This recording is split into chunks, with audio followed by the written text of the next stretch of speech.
Oke, sekarang dilanjutkan pembahasan soal nomor 16 sampai soal nomor 20. Di soal nomor 16 diketahui ada sebuah garis melalui titik 2,5.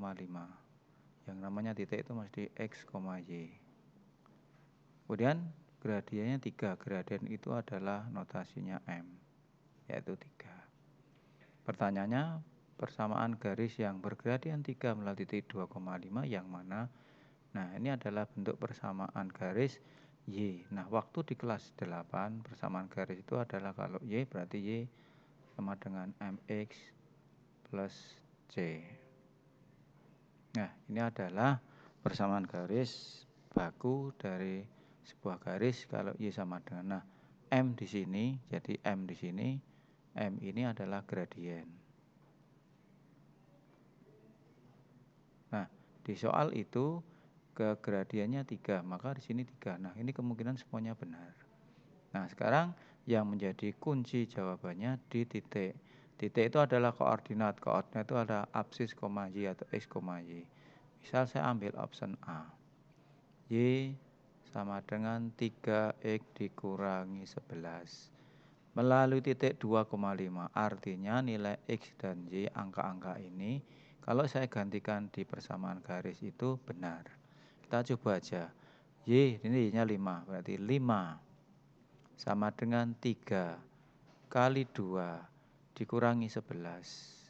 Berarti 5 sama dengan 6 dikurangi 11. Apakah 5 adalah 6 dikurangi 11? Ini ternyata salah. Maka jawaban itu belum benar. Sekarang ambil yang option B. Option B. Y sama dengan 3X dikurangi 1. Sama, Y-nya ganti 5 karena Y-nya 5, X-nya 2. Berarti 5 sama dengan 3 kali 2 dikurangi 1. Berarti ini 6 dikurangi 1, ini 5. Ini berarti benar. Maka jawabannya adalah B. Jadi untuk persamaan garis baku, persamaan garis adalah kalau Y sama dengan seperti ini. Y sama dengan MX. Berarti angka di depan huruf X itu gradien. Nah, kebetulan di sini semuanya depannya 3, maka semuanya kemungkinan benar. Nah, untuk mencari jawaban yang paling benar, substitusi. X diganti 2, Y diganti 5. Kemudian soal yang nomor berikutnya, 17. Nah, 17 di sini anak-anak hanya disuruh mencari gradien.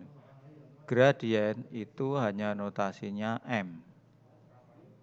Nah, kalau ada gambar, gradien itu bisa ditentukan dengan tegak dibagi datar. Untuk memudahkannya aja anak-anak mengingatnya. Jadi yang namanya nilai gradien itu pasti tegak dibagi datar. Apa tuh yang tegak, apa tuh yang datar? Ini ada garis, ada itu ada ujung, ada pangkal. Nah, kemudian kita buat segitiga siku-sikunya. Nah, di sini nih. Nah, langkah berikutnya kita tegaknya ngitung ada berapa nih? 1, 2, 3, 4, 5, 6. Berarti ini 6. Datarnya 1, 2, 3, 4, 5, 7, 8, 9. Berarti ini 9. Berarti ini 6 per 9. Berarti ini adalah 2 per 3. Nah, itu dulu angkanya. Tetapi yang jadi masalah, ini ada positif, ada negatif. Nah, sekarang Anda perhatikan waktu di kelas 8, jika ada garis miring ke kiri, ini miring ke kanan. Jadi dianggap aja ini tangan kanan anak, tangan kiri anak. Jadi misalnya ini kepala menghadap ke sana. Jadi kalau tangan kanan anak ke kanan, tangan kanannya di atas kan, berarti miring ke sana, ini berarti gradiennya positif. Kalau tangan kirinya ke atas itu berarti di sini negatif.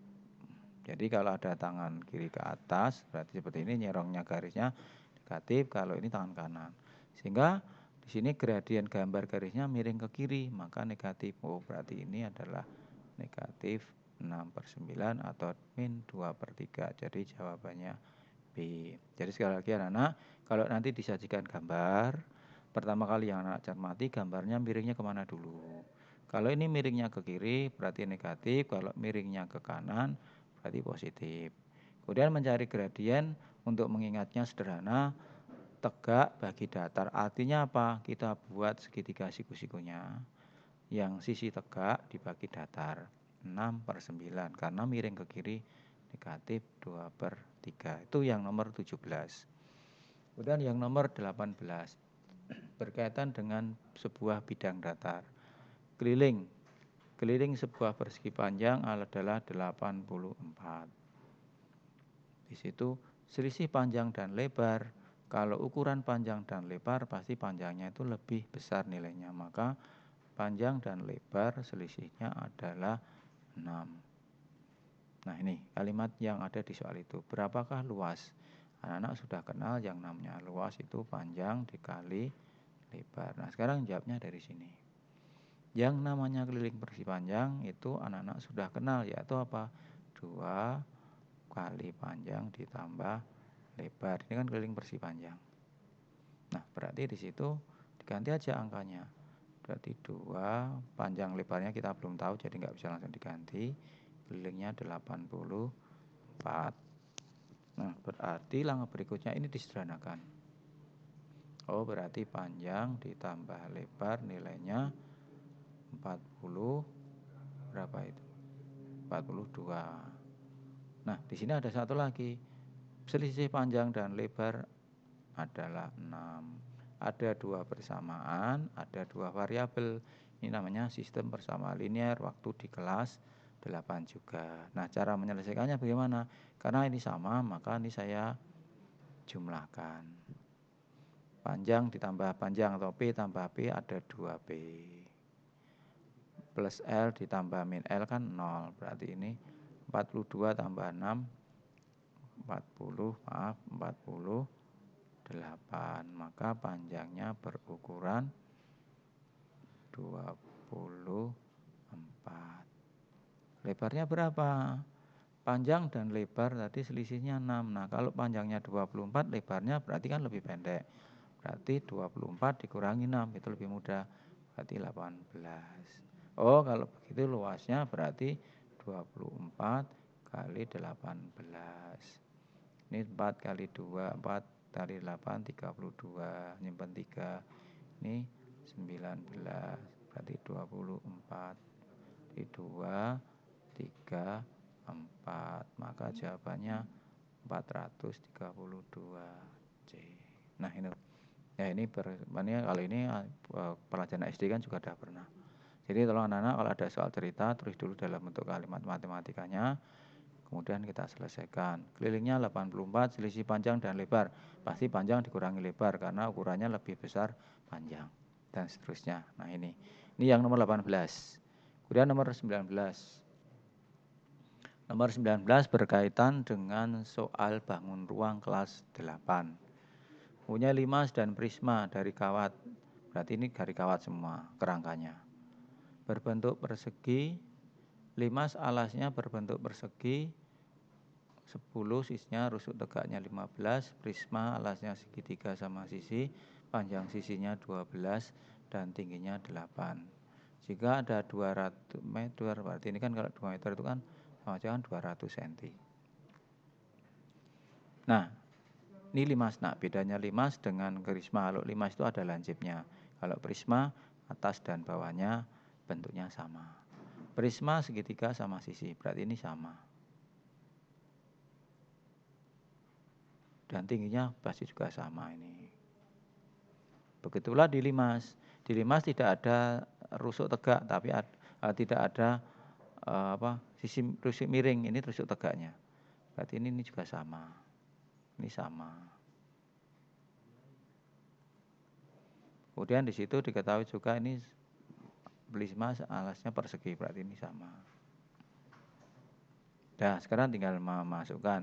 Ditanyakan panjang. Kalau dihitung panjang, berarti saya hanya akan menjumlah panjang rusuk, bukan mencari luas. Ada sebuah limas, di situ panjang alasnya 10, berarti ini 10, ini 10, 10, 10. Kemudian rusuk tegak itu yang ini rusuk tegak. Kemudian di prisma alasnya segitiga sama sisi, berarti ini 12. 12. Tingginya adalah 8. Dah, kita tinggal mencari angkanya aja. Berarti yang pertama di limas. Kita mencari panjang rusuknya. Yang pertama 5 dulu. Berarti 10. 10-nya ada berapa? 1, 2, 3, 4. Berarti ini kalikan 4. Berarti ada 40. Kemudian yang rusuk tegaknya 15. Ada berapa? 1, 2, 3, 4. Berarti 4. Berarti ini ada 60. Kemudian yang di prisma 12. 12 kali ada berapa? 1, 2, 3. Di atas juga ada 3, 4, 5, 6. Berarti ada 6. Jadi 72. Tingginya 8. 8-nya ada berapa? 1, 2, 3 kali 3. Berarti ini 24. Nah, masing-masing dijumlah. Ini 100. Kemudian ini 96. Maka kawat seluruhnya ya udah berarti 100 ditambah 96 ada 196 yang Bapak dibuat kerangka limas dan prisma. Padahal di situ tadi panjang kawat seluruhnya 200, ya udah dikurang. Berarti 200 dikurangi 196. Nah, berarti sisanya ada 4 cm. Berarti ini. Nah, ini. Jadi untuk mencari panjang, anak-anak tidak perlu mikir rumusnya apa, cukup gambar, kemudian jumlahkan saja. Enggak usah mengingat-ingat keliling, enggak malah terlalu banyak yang diingat. Jadi konsepnya aja, kalau panjang berarti hanya menjumlah.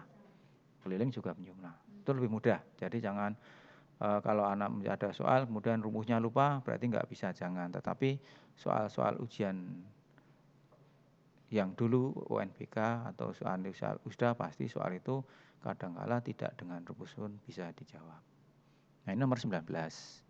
Kemudian nomor terakhir nomor 20. Nomor 20 berkaitan dengan luas. Yaitu luas bangun prisma belah ketupat.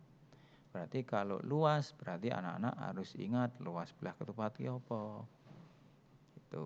Yang kedua, anak juga harus tahu bidang sisi prisma itu apa saja tuh bentuknya kan itu.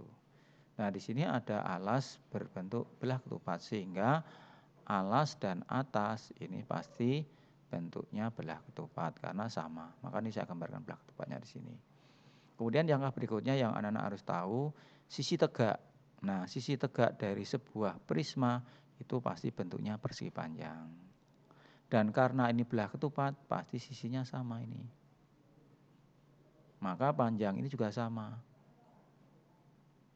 Nah, ini sama.